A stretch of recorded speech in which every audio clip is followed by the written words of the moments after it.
ओम अज्ञानतिमिरान्धस्य ज्ञानाञ्जनशलाकया चक्षुरुन्मिलितं येन तस्मै श्रीगुरुवे नमः। हरे कृष्णा। आज गीता श्रृंखला के सत्र क्रमांक 170 में आप सभी भक्तों का हार्दिक स्वागत है। आज हम श्रीमद् भगवद गीता के 4थे अध्याय के जो कि है दिव्य ज्ञान श्लोक क्रमांक 42 और अंतिम श्लोक का अध्ययन करेंगे। तो श्लोक इस प्रकार है। तस्माद् ज्ञान संभूतं हयस्तं ज्ञानचित् आत्मनः चित्त्वेनं संचयं योगम् उत्तिष्ठ भारत। अर्थात अतः ये तुम्हारे हृदय में अज्ञान के कारण जो संशय उठे हैं उन्हें ज्ञान रूपी शस्त्र से काट डालो। हे भारत, तुम योग से समन्वित होकर खड़े हो और युद्ध करो।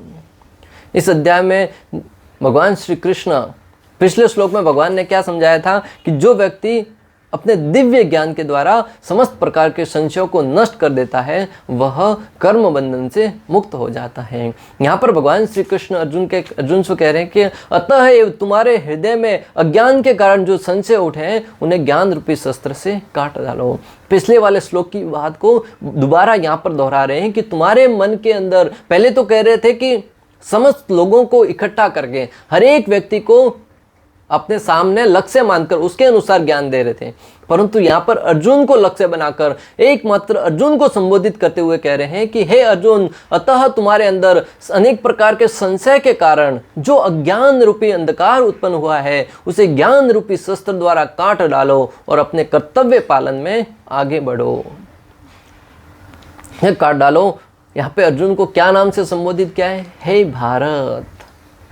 अर्थात पिछले श्लोक में अर्जुन को क्या कहा था? धनंजय, अर्थात संपत्ति के मालिक, और यहाँ पर कहा है भारत। हम पहले ही पढ़ चुके हैं कि भगवान जब भी अर्जुन को अलग अलग नामों से संबोधित करते हैं उसके पीछे बहुत बड़ा रहस्य छिपा होता है। यहाँ पर पहले क्या कहा? तुम्हारे हृदय में जो अज्ञान रूपी अंधकार उत्पन्न हुआ है उसे ज्ञान रूपी शस्त्र के द्वारा काट डालो। फिर क्या कहा है? हे भारत। अर्थात भारत यानी कि तुम भरत वंशज के अंदर जन्म लिया है। जो भरत कुल है उसके अंदर तुमने वंश लिया। तुम्हारे कुल थे, तुम्हारे परदादा थे, तुम्हारे पूर्वज थे, वो कितने बड़े ज्ञानी थे। उन्होंने अपने ज्ञान के शस्त्र द्वारा समस्त प्रकार के ज्ञान को काट डालते हुए अपने जीवन में कार्य किया है। तुम उस वंश में उत्पन्न होकर तुम अज्ञान को कैसे ग्रसित हो रहे हो, ज्ञान के द्वारा कैसे मोहित हो रहे हो। तुम अपने पूर्वजों को याद करो। तुम्हारे पूर्वज कौन थे, तुम्हारे पिता कौन थे, तुम्हारे दादा कौन थे, तुम्हारे भीष्म पितामह कौन है। उन ज्ञानियों के वंश में तुम उत्पन्न होने के उपरांत भी ऐसे अज्ञान के अंदर मोहित हो रहे हो। मुझे तुम्हें ये देखकर आश्चर्य होता है। तब अर्जुन को याद आया, हाँ भगवान सही याद दिला रहे हैं। आज भी भक्तों देखो, आज इस जगत में अगर कोई गलत काम कर रहा है तो तुरंत कोई व्यक्ति कहता है तुम्हारे पूर्वज कौन थे, पता है तुम्हारे पूर्वजों ने इतने बड़े बड़े कार्य किए थे और तुम आज क्या कर रहे हो। और जब उसको पूर्वज की आन दी जाती है, पूर्वज के बारे में बताया जाता है तो उसके अंदर का शौर्य है वो खोल जाता है, उसका खून खोलने लगता है और वो अपने निकृष्ट कार्यों से उठकर बहुत ही अच्छे कार्य करने के लिए प्रेरित किया जाता है। तो भगवान है वो बड़े बुद्धिमान है, वाक कुशलता के धनी है। भगवान को कहाँ पे कौन सा शब्द प्रयोग करना है ठीक से पता है, और अर्जुन को कहाँ पे कौन सी चाबी घुमानी है भगवान ठीक से जानते हैं। और इस जगत में हर एक जीव को कौन सा प्रयोग कहाँ पे करवाना है भगवान भली भांति जानते हैं। भक्तों, आज हम अक्सर कहते हैं कि एक पेड़ का पत्ता भी नहीं हिलता तो भगवान की इच्छा के बिना नहीं हिलता है। तो भगवान है वो जिस व्यक्ति से जो कार्य करवाना चाहते हैं वह करवाते हैं। आप और हमसे कौन सा कार्य करवाना चाहते हैं पता नहीं, परंतु समय आने पर बताएंगे भगवान कि तुम इस कार्य के लिए इस जगत में आए थे। इस अध्याय में जिस योग पद्धति का उपदेश हुआ है वह है सनातन योग पद्धति। इस अध्याय में जिस योग पद्धति का उल्लेख हुआ है वह है सनातन योग पद्धति। अर्थात जो सनातन कुल, अर्थात वो अनंत काल से चली आ रही, हमारे धर्म को भी कहा जाता है सनातन धर्म। ये भी हिंदू धर्म है। ये तो किसी अलग कारणों से, हम खैर उस विषय में नहीं जाना चाहते, परंतु अलग विषयों के द्वारा उसका हिंदू नाम रख लिया है, परंतु वास्तविक नाम क्या है? सनातन धर्म। और पहले मात्र एक ही धर्म था, सनातन धर्म, जो अनंत काल से चला आ रहा है। बीच में अनेक प्रकार के आक्रांता आए, अनेक प्रकार के लोग आए जिन्होंने अपने कुछ लोगों को सुना और उन्होंने अलग धर्म बना लिया। उसको दृष्टांत द्वारा समझ सकते हैं कि आज आप देखिए अनेक प्रकार के अलग अलग संस्थाएं बनाई जा रही हैं और संस्था के अनुसार अलग अलग पालन किया जा रहा है। धीरे धीरे वो संस्थाएं अलग अलग धर्मों में बढ़ती जाएगी और उसके अनुसार अनेक धर्मों का निर्माण होता जाएगा भक्तों। और आने वाली पीढ़ी देखेगी कि पहले से इतने सारे धर्म थे, वो कहेंगे कि मेरा धर्म श्रेष्ठ है, परंतु वास्तविक धर्म क्या है? सनातन धर्म, जो सनातन काल से चला आ रहा है। भगवान श्री कृष्ण से प्रारंभ होकर ब्रह्मा जी से होते हुए, मनु महाराज से होते हुए, अनंत काल से अनेक वंशजों के माध्यम से, दक्ष प्रजापति के माध्यम से यहाँ तक चले आ रहा है। यह है सनातन धर्म। इस योग में दो तरह के यज्ञ कर्म किए जाते हैं, एक तो द्रव्य यज्ञ और दूसरा आत्मज्ञान यज्ञ, जो विशुद्ध आध्यात्मिक कर्म है। जो सनातन धर्म है उसमें दो प्रकार के यज्ञ किए जाते हैं। एक तो द्रव्य यज्ञ, जिसके बारे में हम पहले पढ़ चुके हैं। द्रव्य यज्ञ भी भक्तों दो प्रकार का होता है। हमने पहले पढ़ा है इसी अध्याय में कि एक वैसा यज्ञ, एक जगह पे द्रव्य यज्ञ की तुलना धन संपत्ति से की गई थी और एक जगह पे द्रव्य यज्ञ की तुलना, द्रव्य में यज्ञ की तुलना जो हवन कुंड बनाते हैं उसमें आहुति देते हैं उससे की गई थी। द्रव्य यज्ञ का अर्थ है कि जो आपकी धन है, संपत्ति है, द्रव्य यानी कि जो बहने वाला पदार्थ, अर्थात हमारा धन एक स्थान से दूसरे स्थान पर जाकर दूसरों की सहायता करने में प्रयोग होता है। जैसे अनेक प्रकार के अनाथ आश्रम खोलने में, अनेक प्रकार की धर्मशाला खोलने में, अनेक प्रकार के विद्यालय खोलने में, शिक्षकालय खोलने में, अनेक प्रकार के चिकित्सक डॉक्टरों को अनेक प्रकार के पगार देने में, उनके द्वारा लोगों की सहायता करने में, वो हो जाता है द्रव्य यज्ञ। और एक पढ़ा था द्रव्य में यज्ञ, अर्थात अश्वमेघ यज्ञ है। ऐसे यज्ञों को जब आहुति के द्वारा संपन्न किया जाता है। तो यहाँ पे द्रव्य यज्ञ अर्थात जब हम अपने विशेष रूप से जब सनातन धर्म की बात आती है और द्रव्य यज्ञ कहा जाता है, तो जो यज्ञ कुंड में आहुति देकर किया जाता है उसकी तुलना यहाँ पर कहा गया है। और दूसरा यज्ञ कौन सा है? ज्ञान यज्ञ। शास्त्रों का ज्ञान जब हम स्वीकार करके अपने कान रूपी हवन कुंड में ज्ञान रूपी आहुति डालकर हमारे हृदय की चित्त को शुद्ध करते हैं, उसके द्वारा हमारे अंदर जो भगवान श्री कृष्ण के बारे में जानने की उत्कंठा उत्पन्न होती है, प्रज्वलित अग्नि उत्पन्न होती है और हम उस अग्नि को इतनी प्रज्वलित करते हैं कि ज्ञान को आहुति में डालकर बार बार उसको इस प्रकार भभकाते हैं कि वो अग्नि की लपटें हैं भगवान श्री कृष्ण के चरणों तक सेवा के लिए समर्पित हो जाती हैं। वह है ज्ञान यज्ञ। जब व्यक्ति को ज्ञान होगा तभी वो ठीक से कार्य कर पाएगा। अज्ञानता के कारण तो अज्ञानता के स्थिति में तो व्यक्ति है वो सांप को भी रस्सी समझकर पकड़ लेता है। भक्तों आप देखिए अंधेरे में अगर यहाँ पे लाइट बंद कर दी जाए, रात का समय है, तो अंधेरे में आपको आपका हाथ भी ठीक से नहीं दिखेगा, आपके सामने क्या वस्तु रखी है वह भी ठीक से नहीं दिखेगी। तो हमें अज्ञान रूपी अंधकार को नष्ट करना है। उस अज्ञान, जब सूर्य उदय होता है तो समस्त प्रकार का अंधकार नष्ट हो जाता है। उसी प्रकार हमारे हृदय में अज्ञान भरा पड़ा है। मैं कौन हूँ, कहाँ से आया हूँ, कहाँ जाना है, मृत्यु के उपरांत क्या करना है, ये समस्त प्रकार का अज्ञान जब दिव्य शास्त्रों के ज्ञान द्वारा हमारे हृदय में प्रकाशित होगा तब समस्त प्रकार के अज्ञान रूपी अंधकार नष्ट हो जाएंगे और हमें भली भांति हमारी स्थिति के बारे में ज्ञान होगा कि मैं कौन हूँ, मैं भगवान का अंश हूँ, मैं इस जगत में क्यों आया हूँ, स्वतंत्र इच्छा, भोग की स्वतंत्र इच्छा करने के कारण आया हूं, मुझे कहां जाना है, मुझे भगवान के धाम में जाना है। और ये ज्ञान हमें सब कुछ समझाएगा। यदि आत्म साक्षात्कार के लिए द्रव्य यज्ञ नहीं किया जाता तो ऐसे यज्ञ भौतिक बन जाता है। भक्तों अगर आप श्रृंखला में पहले से हमारे साथ बने हुए हैं तो पहले भी हमने इस पर ऊपर बहुत ही विस्तार से चर्चा करी है कि जब कोई व्यक्ति द्रव्य में यज्ञ जो आहुति देता है, उस यज्ञ का उसका ध्येय है, उद्देश्य है, वो अगर आध्यात्मिक ज्ञान प्राप्त करना नहीं है, भगवान को प्रसन्न नहीं करना नहीं है, तो वो यज्ञ भौतिक स्तर पर ही रह जाता है, मात्र कुछ भौतिक वस्तु प्राप्त करने तक ही सीमित रह जाता है। आज अनेक लोग हैं वो यज्ञ करते हैं और उनका मकसद क्या होता है? धन प्राप्त किया जाए, संपत्ति प्राप्त की जाए, सुख संपत्ति घर आवे, कष्ट मिटे तन का। वो यज्ञ आध्यात्मिक न होकर भौतिक यज्ञ माना जाता है, जिससे हमें धन तो प्राप्त होता है, भौतिक लाभ तो प्राप्त होता है, परंतु दिव्य भगवान की भक्ति प्राप्त नहीं होती, भगवान प्रसन्न नहीं होते। किंतु जब कोई आध्यात्मिक उद्देश्य या भक्ति से ऐसा यज्ञ करता है तो वह पूर्ण यज्ञ होता है। किंतु जब कोई आध्यात्मिक उद्देश्य से और भक्ति से परिपूर्ण होकर ऐसा यज्ञ करता है तो वह आध्यात्मिक यज्ञ कहलाता है और पूर्ण यज्ञ माना जाता है। जो भौतिक उद्देश्य से किया जाता है वो पूर्ण नहीं माना जाता। आध्यात्मिक क्रियाएं भी दो प्रकार की होती हैं, एक आत्मबोध, अपने स्वरूप को समझना, तथा श्री भगवान विषयक सत्य। आध्यात्मिक क्रियाएं दो प्रकार की होती है, आत्मबोध, स्वयं के बारे में जानना। पहले हमें अपने बारे में नहीं पता होगा तो भगवान के बारे में क्या जानेंगे। जब हम समझेंगे कि मैं भगवान का अंश हूँ, नित्य दास हूँ, और मैं जीवेरो स्वरूप हो नित्य कृष्ण दास, और मुझे भगवान की सेवा में लगना है, जब हमें अपने बारे में नहीं पता होगा तो हम भगवान के बारे में क्या सेवा करेंगे, भगवान के बारे में क्या जानेंगे। तो दो प्रकार के आध्यात्मिक क्रिया होती है, एक स्वयं के बारे में जानना, फिर भगवान के बारे में जानना। स्वयं के बारे में जानना कि मैं कौन हूँ और मुझे क्या करना है, फिर भगवान के बारे में जानना कि भगवान कौन है, भगवान कितने महान है, भगवान को कैसे प्रसन्न किया जाए। जब दोनों कार्यों को जानेंगे तब व्यक्ति भगवान की सेवा में समर्पित हो पाएगा। जो भगवद गीता के मार्ग का पालन करता है वह ज्ञान की इन दोनों श्रेणियों को समझ सकता है। श्रील प्रभुपाद लिखते हैं कि जो व्यक्ति श्रीमद् भगवद गीता रूपी ज्ञान को अपने जीवन में अंगीकार करता है, श्रीमद् भगवद गीता रूपी ज्ञान को पढ़ता है, सुनता है, समझता है और उचित मार्गदर्शन में समझने का प्रयास करता है, वह इन दोनों यज्ञों को बहुत ही सुचारू रूप से करता है, दोनों क्रियाओं को बहुत ही अच्छे से करता है। क्यों? भगवद गीता में विस्तार से समझाया है कि अर्जुन है वो एक जीव है, भगवान है वो संपूर्ण सृष्टि के मात्र मालिक है। भगवान अर्जुन को ज्ञान दे रहे हैं कि तुम कौन हो, तुम्हारा उद्देश्य क्या होना चाहिए, तुम्हारा कर्तव्य क्या होना चाहिए। जब हम अपने आप को अर्जुन की जगह पर रखकर भगवद गीता को समझने का प्रयास करेंगे तो हम भी अर्जुन की भांति भगवान श्री कृष्ण की शरण ग्रहण करेंगे और अपने बारे में आत्म साक्षात्कार कर पाएंगे।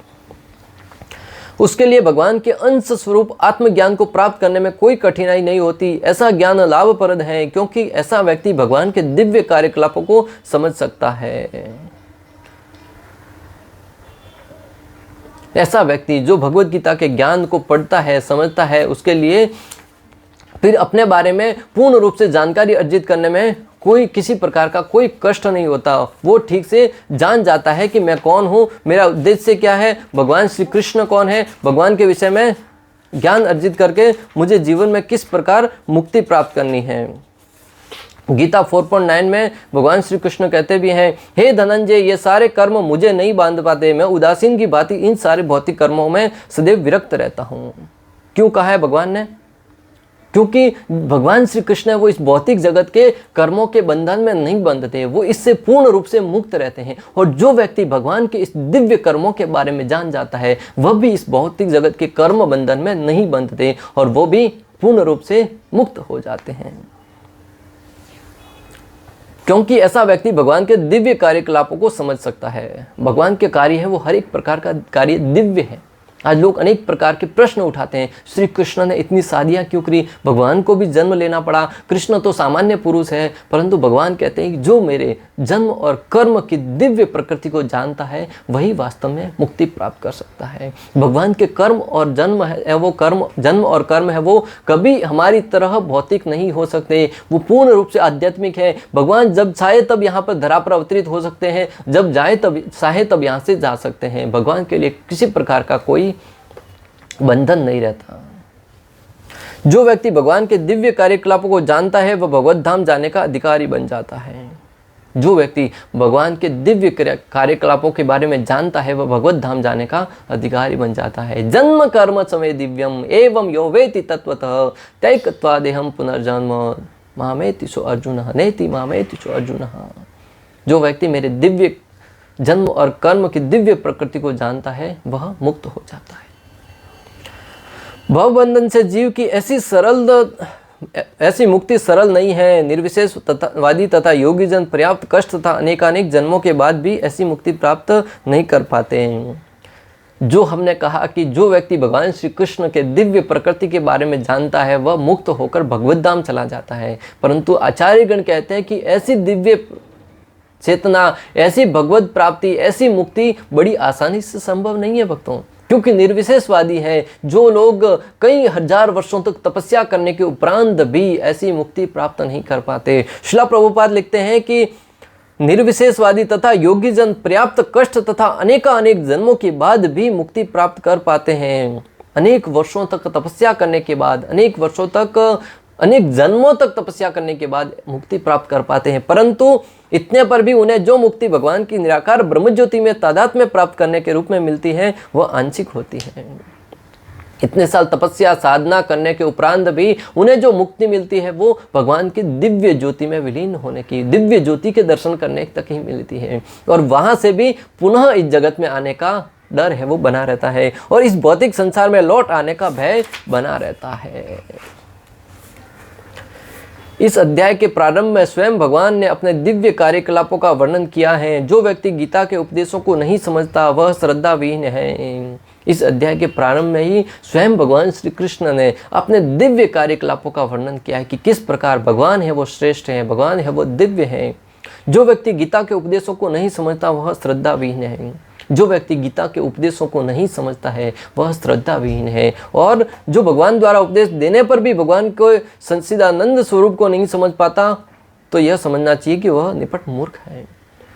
जो भगवान के ज्ञान के बारे में नहीं समझ पाता, श्रद्धा नहीं रख पाता, वो तो श्रद्धाविहीन है ही, परंतु भगवान के द्वारा भगवत गीता रूपी ज्ञान देने के उपरांत भी अगर कोई व्यक्ति भगवान को दिव्य नहीं मानता वह निपट मूर्ख है। कई बार दुर्योधन के समक्ष भगवान जाकर अनेक प्रकार का दिव्य ज्ञान प्रदान किया। भरी सभा में दुर्योधन को संबोधित करते हुए अनेक प्रकार के ज्ञान की बातें करी, परंतु दुर्योधन था वो इतना मूर्ख था कि भगवान को पहचान नहीं पाया। भीष्म पितामह है, द्रोणाचार्य है, कृपाचार्य है, वो भगवान को भगवान रूप में जानते हुए उनको प्रणाम करने लगे, परंतु दुर्योधन है अभी भी मान रहा था कि भगवान है वो एक मायावी है, श्री कृष्ण कोई भगवान नहीं है। वो अपनी माया के द्वारा अनेक प्रकार के उलझने बना रहे हैं। तो जो मूर्ख व्यक्ति उसकी परिभाषा बता रहे हैं कि ज्ञान सुनने के उपरांत भी स्वीकार नहीं कर पाता है। कृष्ण भावनामृत के सिद्धांतों को स्वीकार करके अज्ञान को क्रमशः दूर किया जा सकता है। ऐसे अज्ञान को दूर कैसे किया जाए? व्यवहारिक जीवन में साधारण सा प्रश्न उठेगा आज कलयुग के जीव के लिए कि अगर मुझे इस अज्ञान को दूर करना है तो इसकी विधि क्या है। जिस प्रकार हम डॉक्टर के पास जाते हैं, डॉक्टर कहता है कि तुम्हें ये बीमारी है, क्या मात्र बीमारी जानकर हम वापस लौट आते हैं? नहीं, उस बीमारी को दूर करने का उपाय भी डॉक्टर से पूछते हैं। उसी प्रकार ये भगवत गीता में भगवान श्री कृष्ण ने हमें बीमारी क्या है वो बीमारी बता दी, और उस बीमारी को दूर करने का उपाय क्या है वो भी बता दिया है। तो भगवान श्री कृष्ण यहाँ पर कह रहे हैं कि जो व्यक्ति कृष्ण भावनामृत अंगीकार करके कृष्ण भावनामृत के अनुसार अपना जीवन निर्वाहन करेगा वह व्यक्ति इस रोग से मुक्त हो सकता है।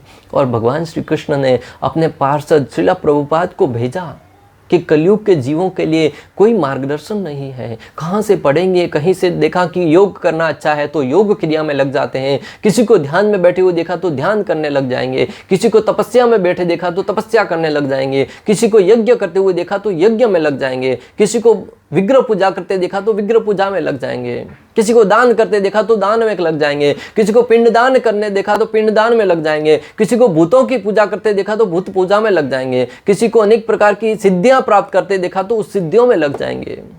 परंतु वास्तविक उद्देश्य तो है मेरे श्री चरणों की सेवा करना, और वो कोई नहीं बता रहा है कलयुग के लिए। और कलयुग के जीवों के लिए जो सारी की सारी विधियां बताई वो बहुत ही कठिन है, बहुत ही कठिन है, मुश्किल है, और उस रास्ते पर वो नहीं चल पाएंगे। कुछ समय के लिए करेंगे पर जब उनको उसमें आनंद नहीं आएगा, विघ्न आएंगे, तुरंत उसको छोड़ के वापस दूसरी विधि अपनाएंगे।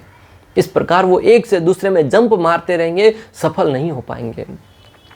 एक लाइन का बहुत ही अच्छा वीडियो आया था। एक व्यक्ति दो जगह पे काउंटर, दो लाइन लगी हुई है टिकट निकालने की। एक बार इस लाइन में जाता है, देखता है कि दूसरी लाइन में लोग कम हो गए, वापस उसमें उधर कर आता है। देखता है कि उसमें वापस काउंटर बंद हो गया, तीसरी लाइन में जाता है। तीसरी लाइन आगे बढ़ती है, देखता है कि बाजू वाली लाइन है वो कम हो गई है। इस प्रकार वो अंत में जाकर टिकट से वंचित रह जाता है।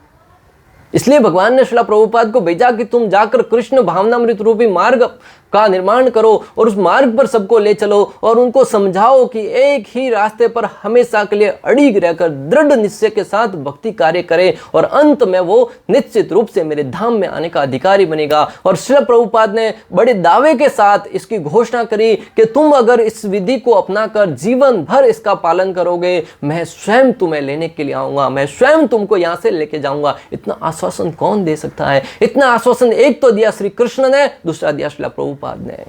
भगवान के अनेक अवतार आए, किसी ने बनी घोषणा नहीं करी कि मैं ही प्रभु हूं। अहम सर्वस्य प्रभो मत, मात्र श्री कृष्ण ने कहा कि मैं सबका प्रभु हूं। हर एक जीव मुझ पर आश्रित है, हर एक कण कण में मैं विद्यमान हूं, ऐसी घोषणा निडर होकर करी श्री कृष्ण ने। अनेक गुरु आए, अनेक आचार्य आए, किसी ने ऐसी घोषणा नहीं करी मैं तुमको इस जगत से उद्धार करके भगवत धाम लेके जाने के लिए आऊंगा अगर तुम मेरे बताए हुए नियमों के अनुसार कर्म करोगे। एकमात्र श्रीला प्रभुपाद ने कहा कि अगर तुम मेरे नियमों के अनुसार कार्य करोगे मैं तुम्हें इस जगत से भगवत धाम लेके जाने के लिए आऊंगा। ऐसा आश्वासन सुनते ही शिष्यों के मन के अंदर गदगद उत्पन्न हो जाता है, वो रोमांचित हो जाते हैं और पूर्ण श्रद्धा के साथ ऐसे कार्य करने में लग जाते हैं। वरना अनेक लोग हैं जिनको स्वयं को संशय है कि क्या ये रास्ता सही है या गलत, अपने शिष्यों को क्या उसके ऊपर दृढ़ निश्चय रहने का ज्ञान दे पाएंगे। भक्तों, यह कृष्ण भावनामृत विधि विविध विधियों जैसे देव यज्ञ, ब्रह्म यज्ञ, ब्रह्मचर्य यज्ञ, गृहस्थ यज्ञ, इंद्रिय संयम यज्ञ, योग यज्ञ, तपस्या यज्ञ, द्रव्य यज्ञ, स्वाध्याय यज्ञ तथा वर्णाश्रम यज्ञ, वर्णाश्रम धर्म में भाग लेकर जागृत किया जा सकता है। ये जो कृष्ण भावनामृत विधि है ना, ये अनेक प्रकार की यज्ञ करके, अनेक प्रकार की विधियों से इसी कृष्ण भावनामृत विधि को प्राप्त किया जा सकता है। ये सब यज्ञ कहलाते हैं और ये सब नियत कर्म पर आधारित हैं। जो भी अभी हमने सब पढ़ा वो यज्ञ कहलाते हैं और वो सब अपने नियत कर्मों पर आधारित रहते हैं। किंतु इन सब कार्यकलापों के भीतर सबसे महत्वपूर्ण कारक आत्म साक्षात्कार है। जो इस उद्देश्य को खोज लेता है वही भगवत गीता का वास्तविक पाठक है। इन सारे के सारे यज्ञों का करने का उद्देश्य क्या है? आत्म साक्षात्कार। जो व्यक्ति इन विधियों को करके कहीं ना कहीं भ्रमित हो जाता है, कहीं सिद्धियां प्राप्त करके अपनी सिद्धियां बताने में लग जाता है, कहीं से धन प्राप्त करके अपने धन का प्रदर्शन करने लग जाता है, अनेक प्रकार के कार्यों में लग जाता है, वह उस रास्ते से भटक जाता है। परंतु वास्तविक व्यक्ति, वास्तविक गीता का पाठक वह है जो आत्म साक्षात्कार का रास्ता सुनकर उसके रास्ते पर निकल पड़ता है। उसने वास्तव में भगवत गीता को सही मायने में पढ़ा है, समझा है और उसको सिद्ध किया है। किंतु जो कृष्ण को प्रमाण नहीं मानता वह नीचे गिर जाता है। किंतु भगवत गीता पढ़ने के उपरांत भी अगर श्री कृष्ण को प्रमाण नहीं मानता, भगवान रूप में नहीं मानता, वह नीचे गिर जाता है। अतः मनुष्य को चाहिए कि वह सेवा तथा समर्पण समेत किसी प्रमाणिक गुरु के निर्देशन में भगवत गीता का अन्य किसी शास्त्र का अध्ययन करे। अतः मनुष्य को चाहिए कि चाहे भगवत गीता हो, चाहे भागवतम हो, चाहे वेद हो, पुराण हो, किसी भी शास्त्र का अगर अध्ययन करना है तो गुरु के मार्गदर्शन में ही करें। तभी हम उस शास्त्र का सही सही अर्थ समझ पाएंगे, वरना हम उसका कुछ और ही अर्थ समझ पाएंगे। आज अनेक ऐसे भगवत गीता के टीकाकार हैं जो भगवत गीता को पढ़कर उसका कुछ और ही अलग समझाते हैं। जब श्री कृष्ण कहते हैं कि काल मैं हूँ, कालो अस्मि, जब मैं ही काल हूँ ऐसा कहते हैं तो कहते हैं कि काल ने श्री कृष्ण के शरीर पर अपना कब्जा करके श्री कृष्ण के मुख से बुलवा रहे हैं कि मैं काल हूं। हालांकि वो काल है, वो पृथक है, ऐसा ज्ञान देते हैं। कितना भ्रमित करने वाला है ना। जब कोई व्यक्ति उन लोगों की टीकाएं पढ़ेगा, स्वाभाविक है वो भ्रमित होगा। श्री कृष्ण को कैसे मान पाएगा परम पुरुषोत्तम के रूप में? प्रमाणिक गुरु अनंत काल से चली आने वाली परंपरा में होता है और वह परमेश्वर के उन उपदेशों से तनिक भी विपथ नहीं होता जो उन्होंने लाखों वर्ष पूर्व सूर्य देव को दिया था और जिनसे भगवत गीता के उपदेश इस धराधाम में आए। जो प्रमाणिक गुरु है वो गुरु परंपरा के माध्यम से जो ज्ञान आ रहा है, जो करोड़ों वर्ष पूर्व भगवान श्री कृष्ण ने सूर्य देव विवस्वान को दिया था, उससे तनिक भी विचलित नहीं होता। उस ज्ञान पर पूर्ण श्रद्धा रखते हुए वही ज्ञान अपने शिष्यों को प्रदान करता है और इस प्रकार वह अपने शिष्यों सहित सबका उद्धार करता है। अतः गीता में ही व्यक्ति भगवत गीता के पथ का अनुसरण करना चाहिए। अतः गीता में ही व्यक्त भगवत गीता के पथ का अनुसरण करना चाहिए और उन लोगों से सावधान रहना चाहिए जो अपने सलाहवश अन्यों को वास्तविक पथ से विपथ करते रहते हैं। अतः हमें चाहिए कि बुद्धिमत्ता पूर्वक श्रीमद् भगवत गीता में बताए हुए नियमों के अनुसार ही पथ का गमन करें और उन लोगों से दूर रहें जो अनेक प्रकार के आत्मघात करके, अनेक प्रकार के षड्यंत्र रच के हमें अपने पथ से विचलित करने का प्रयास करते हैं। भगवान श्री कृष्ण निश्चित रूप से परम पुरुष है और उनके कार्यकलाप दिव्य हैं। जो इसे समझता है वह भगवत गीता का अध्ययन शुभारंभ करते ही मुक्त हो जाता है। भगवान श्री कृष्ण दिव्य हैं और संपूर्ण सृष्टि के मालिक हैं। वह व्यक्ति भगवत गीता का शुभारंभ करने से पूर्व ही मुक्त हो जाता है। एक दक्षिण भारत के एक भक्त की कथा आती है, कथा से आप सब भली भांति वाकिफ है, परंतु मैं यहाँ पे दृष्टांत दे रहा हूँ कि ऐसा भक्त जो पढ़ना लिखना कोई नहीं आता था, परंतु उसके गुरु ने कहा कि तुम भगवत गीता का अध्ययन करो। भगवत गीता को लेके एक कोने में बैठ जाता थे। भगवत गीता को सीधा पकड़ना भी उनको नहीं आता था, उल्टा पकड़ते थे। उनको पता नहीं सीधा कैसा है उल्टा कैसा है, पकड़ के बैठ जाते थे, एक पृष्ठ भी नहीं खोलते थे, बैठे बैठे आंखों से अश्रुधारा बहती थी और रोने लगते थे। बाकी लोग उनको देखकर हंसते थे, उनका मजाक उड़ाते थे, इस व्यक्ति को पढ़ना तो आता नहीं, गीता ठीक से पढ़ी नहीं है और उसके आंखों से अश्रुधारा बह रही है, क्या कैसा बावला है। अनेक प्रकार से उपहास उड़ाते थे। एक दिन संपूर्ण सृष्टि के मालिक श्री चैतन्य महाप्रभु वहां पर आए, उस मंदिर का भ्रमण करते करते। उस व्यक्ति को देखकर, उसके आंखों से सुधारा बहते हुए देखकर महाप्रभु हर एक के हृदय में निवास करने वाले तुरंत समझ गए। उस व्यक्ति से जाकर पूछा सबको शिक्षित करने के लिए कि तुम भगवत गीता ठीक से पकड़ भी नहीं पा रहे हो, तुम रो क्यों रहे हो। तो उस व्यक्ति ने जो बात कही भक्तों हृदय को सुनने वाली है। भगवान जो यहाँ पे कह रहे हैं ना कि जो व्यक्ति गीता पढ़ने से प्रारंभ करने से पूर्व भी अगर उसको भगवान में पूर्ण श्रद्धा है तो उसको भगवत गीता पढ़ने का सारा फल मिल जाता है। उस व्यक्ति को श्रद्धा क्या थी, वो कह रहा था कि मेरे भगवान है वो कितने महान है, अपने भक्त का रथ हाँक रहे हैं, अपने भक्त का रथ हाँकने के लिए भगवान है वो आगे बैठ गए हैं। उस भगवान को देखकर मेरे अंदर से आंखों से अश्रुधारा बह रही है, मेरे श्री कृष्ण है वो कितने महान है। महाप्रभु ने तुरंत घोषणा करी कि तुम मुक्त हो गए, तुम भगवत गीता पढ़ने का सारा फल प्राप्त कर लिया। यहाँ पर अनेक लोग बैठे हैं जिन्होंने भगवत गीता को अनेक बार पढ़ा है, परंतु वो ये समझ नहीं पाए। वो तुम्हें देखकर तुम्हारा उपहास उड़ा रहे थे, परंतु तुम उनसे विचलित हुए बिना मात्र भगवत गीता पढ़ने में लगे रहे। तुमने भगवत गीता वास्तविक रूप से पढ़ते हुए अपना जीवन सिद्ध किया है। यहां पर अर्जुन को इस प्रकार भगवान समझाते हुए, अनेक प्रकार से ज्ञान देते हुए उनके जो अज्ञान है उसको नष्ट धीरे धीरे करते जा रहे हैं। एक एक जड़ को काटते हुए भगवान श्री कृष्ण है अर्जुन को दिव्य ज्ञान प्रदान करते हुए युद्ध के लिए तैयार कर रहे हैं। इस प्रकार श्लोक क्रमांक 42 का भक्ति वेदांत तात्पर्य पूर्ण हुआ और इस अध्याय, चौथे अध्याय जो कि है दिव्य ज्ञान, हम काफी समय से पढ़ रहे थे, उसका आज भक्ति वेदांत तात्पर्य पूर्ण हुआ। अगले सत्र से हम अध्याय 5 जो कि है कर्म योग अर्थात कृष्ण भावना भावित कर्म, उसके विषय में पढ़ेंगे। तो आप सबसे निवेदन है कि आगे भी हमारे साथ ऐसे ही बने रहिएगा। हम श्रीमद् भगवत गीता रूपी ज्ञान गंगा है उसको प्रवाहित कर रहे हैं और उसको पीते जा रहे हैं, आनंद की अनुभूति करते जा रहे हैं। अपने जीवन का आधा घंटा 25 मिनट समय निकालकर प्रतिदिन एक वीडियो देखिए और उसके अनुसार अपना जीवन यापन करने का प्रयास कीजिए। आप सबसे निवेदन है कि यूं ही हमारे साथ बने रहिएगा। श्रील प्रभुपाद की जय, श्रीमद् भगवद गीता की जय। हरे कृष्णा कृष्ण कृष्ण हरे हरे, हरे राम राम राम हरे हरे।